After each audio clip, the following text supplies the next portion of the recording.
Luke chapter 6 is the sixth chapter of the Gospel of Luke in the New Testament of the Christian Bible. Jesus' teaching about the Sabbath enrages the religious authorities and deepens the conflict. The recruitment of Jesus' first disciples is completed and followed by a sermon where key aspects of Jesus' teaching is presented. The Sabbath conflict. Luke relates two events that show the differences in the teaching about the Sabbath and lead to a widening conflict between Jesus and the religious authorities. Lord of the Sabbath. This story is told in the Synoptic Gospels. Jesus' disciples are accused of breaking the law by the Jewish authorities who see them pluck wheat, rub it and eat it during the Sabbath. Jesus replies that their action is allowed as the Sabbath is made for people and not the other way around. He recalls the action of David and his men who when hungry received the showbread. Jesus indicates that he, the Son of Man, is the Lord of the Sabbath.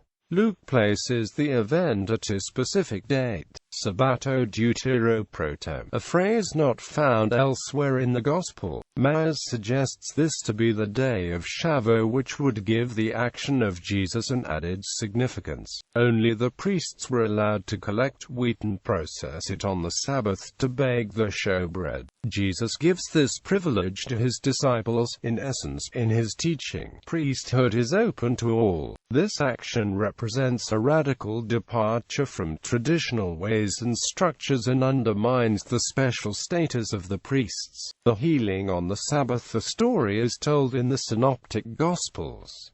In the synagogue, Jesus calls forward a man with a withered hand on a Sabbath, healing him by the verbal command, "Stretch forth thy hand." He challenges the priestly authorities. They do not argue with him directly, but are, in anger. On the Sabbath they begin to plot against Jesus, ignoring his question. "I will ask you one thing. Does the law say to do good on the day of rest or to do bad?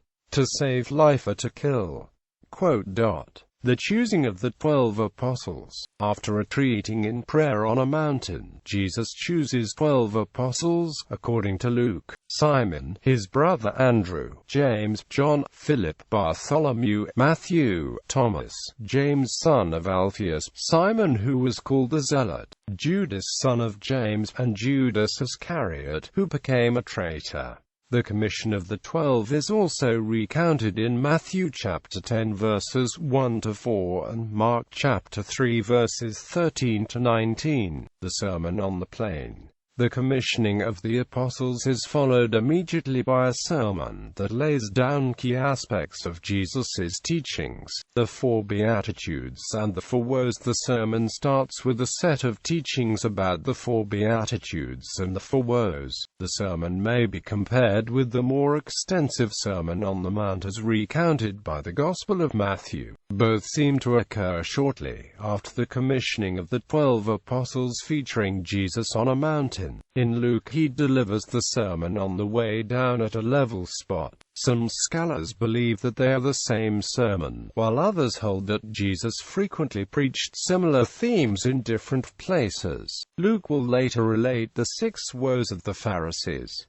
Verse 20, and he lifted up his eyes on his disciples, and said, Blessed be ye poor, for yours is the kingdom of God. The verse 21, Blessed are ye that hunger now, for ye shall be filled.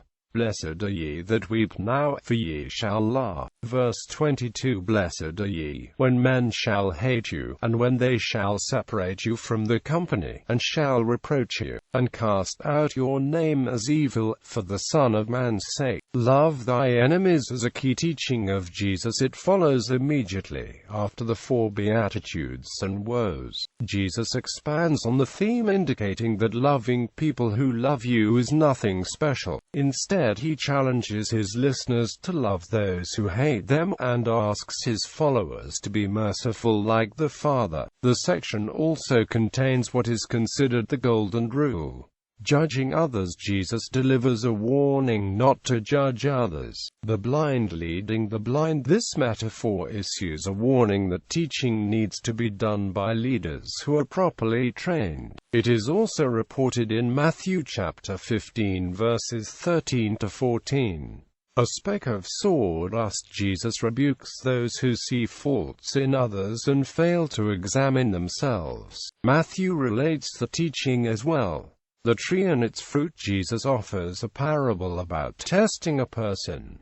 It is also related by Matthew chapter 7 verses 15 to 20. The wise and foolish builders. This represents a teaching about placing one's life on the solid foundation provided by Jesus. It is also noted in Matthew chapter 7 verses 24 to 27.